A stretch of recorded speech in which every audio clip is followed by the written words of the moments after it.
샬롬, 2021년이 밝았습니다. 올해는 여러분들이 하나님의 인도하심을 받는 삶이 되기를 간절히 기도합니다. 오늘 우리에게 주시는 말씀은 누가복음 2장 1절에서 20절에 있는 말씀입니다. 아기 예수께서 탄생하는 그런 과정들이 나와 있습니다. 요셉과 마리아는 나사렛에서 베들레헴으로 이주했고 거기에서 아이가 태어나게 됩니다. 예수님이 거할 곳이 없어서 마구간에 거했고요. 또한 누울 곳이 없어서 말 부위에 누웠게 됩니다. 근데 이런 예수님을 축하하고 영광 돌리기 위해서 목자들이 나와 있습니다. 이런 내용들이 오늘 본문에 나와 있는데요. 여기에서 오늘 우리에게 아주 중요한 하나의 교훈적인 내용이 있습니다. 하나님이 어떠한 분인가에 대한 내용이 나와 있습니다. 한번 보도록 하겠습니다. 4절 5절에는 말씀입니다. 요셉도 다윗의 집 족속이므로 갈릴리 나사렛 동네에서 유대를 향하여 베들레헴이라 하는 다윗의 동네로 그 약혼한 마리아와 함께 호적하러 올라가니 마리아가 이미 잉태하였더라. 아멘.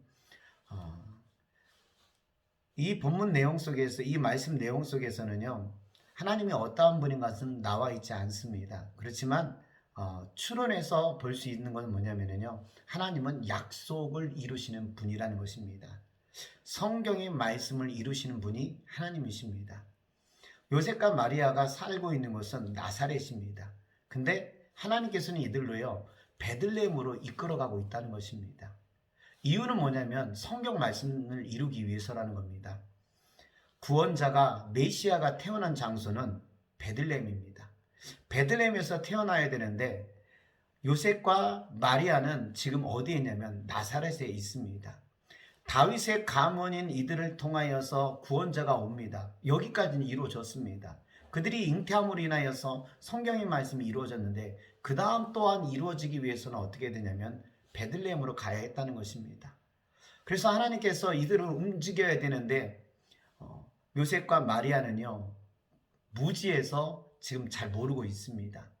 그냥 잉태한 거에 대해서만 잘 아기를 건강하게 태어나기 위해서만 기다리고 있었던 것입니다. 그러자 하나님께서 성경의 말씀을 이루기 위해서 아주 크고 놀라운 일을 이루시는 겁니다. 바로 로마 황제의 생각과 마음을 주장하신 겁니다. 호적하러 가는데 지금이라는 것입니다. 아이가 거의 태어날 시점에 하나님께서는 로마 황제로 하여금 호적하러 가는 마음과 생각을 줬던 것입니다. 그래서 로마가 다스리는 모든 곳에 호적하라고 선포하게 됩니다. 그래서 마리아와 요셉은요 지금 막달이 되었어요. 아이와 산모를 생각하게 되면 나사렛에 있어야 되지만은 국가의 명령이니까 불법에도 불구하고 그들은 움직일 수밖에 없게 됩니다. 그래서 요셉과 마리아는요 나사렛이라는 동네에서 움직여가고 있는 것입니다. 이처럼 하나님은요 약속을 이루시는 분이십니다. 요셉과 마리아를 통하여서 하나님이 약속을 이루는데요 어떻게 보면 이들은요 무지했습니다. 성경 약속을 구원자가 태어난다고 하게 되면 베들레헴이라는 사실을 알게 되면 이들은요 어떻게 되냐면 사실을 나사렛에서 베들레헴으로 움직여야 됩니다. 그렇지만 요셉과 마리아는요 이것을 깨닫지 못하게 됩니다. 그냥 나사렛에 머물고 있다는 것입니다. 그러자 하나님께서 이들을 이끌어가기 위해서 로마 황제의 마음을 움직이신 것을 우리는 알게 됩니다. 약속을 이루기 위해서 로마 황제의 마음을 움직여서 요셉과 마리아가 인도함을 받는 겁니다.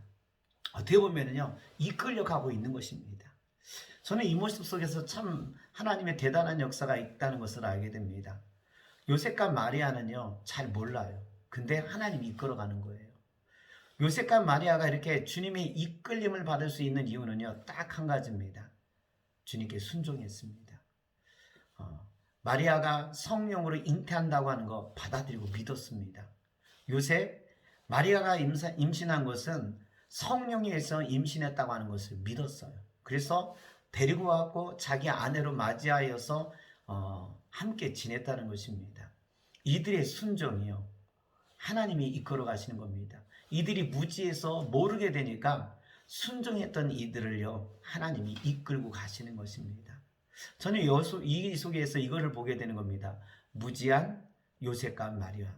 그러나 순종했더니 성경의 말씀을 이루기 위해서 하나님이 이들을요, 이끌고 가시는 것입니다. 여러분, 오늘 우리에게 있어서 순종이라고 하는 것이 얼마나 중요한 것을 알게 됩니다. 우리가 하나님의 말씀에 순종하면 하나님이요, 나를 이끌어 가는 겁니다.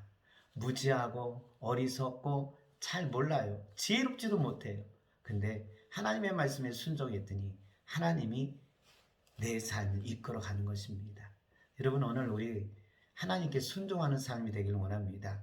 2021년이 밝았습니다. 새해가 시작되는 오늘 우리가 해야 될 게 뭐냐면 순종입니다. 하나님께 순종, 하나님이 주신 감동의 순종, 이렇게 순종하는 삶을 살아가는 여러분들이 되시기를 주의 이름으로 축원합니다.